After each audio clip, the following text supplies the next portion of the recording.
পৃথিবীতে কেউ পরিপূর্ণ নয়। কোকিলের কণ্ঠ আছে কিন্তু তার রূপ নেই।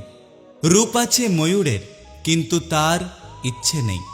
ইচ্ছে আছে মানুষের কিন্তু তার সন্তুষ্টি নেই। সন্তুষ্টি আছে সাধুর কিন্তু তার সংসার নেই। কাউকে যদি তোমার ভালো না লাগে তবে গোপন রেখে অভিনয় করো না, তাকে বলে দিও। কারণ তোমার অভিনয় শুধু তার বিশ্বাস নয়, বরং তার পুরো জীবনটাই নষ্ট করে দেবে। মানুষের যখন প্রয়োজন ফুরিয়ে যায় তখন তার ভাষা এবং ব্যবহার দুটোই পাল্টে যায়।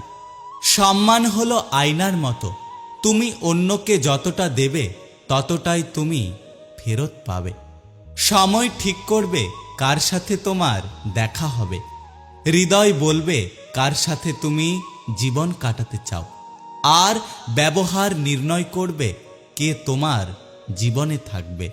কোনো মানুষই আমাদের বন্ধু বা শত্রু হয়ে এই পৃথিবীতে আসেনি। আমাদের ব্যবহার ও কথাবার্তা মানুষকে বন্ধু আর শত্রুতে পরিণত করে। গাছের পাতাগুলো যেমন জানে ঝড় কতটা ভয়ঙ্কর, তেমনি আঘাত পাওয়া মানুষের মনগুলো জানে আঘাত কতটা মারাত্মক। নিজের একান্ত গোপন কথাগুলো নিজের মধ্যেই রাখতে হয়।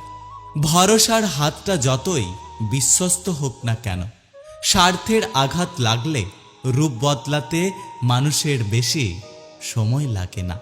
যে তোমাকে আঘাত করেছে তাকে ভুলে যাও, কিন্তু সেই আঘাত থেকে তুমি যা শিক্ষা পেয়েছ তা কখনোই ভুলে যেও না।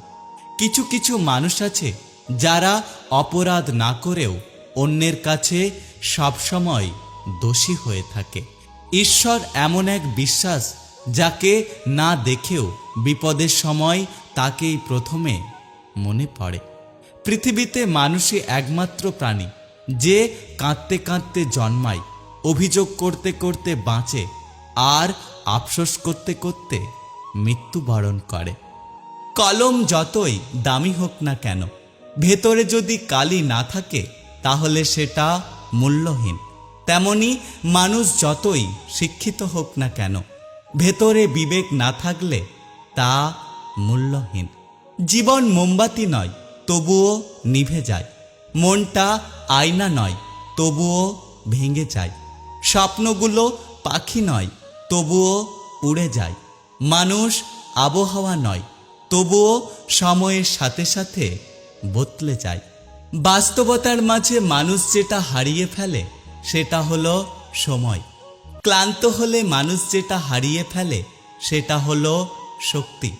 আর স্বার্থপর হলে মানুষ যেটা হারিয়ে ফেলে সেটা হলো মনুষ্যত্ব।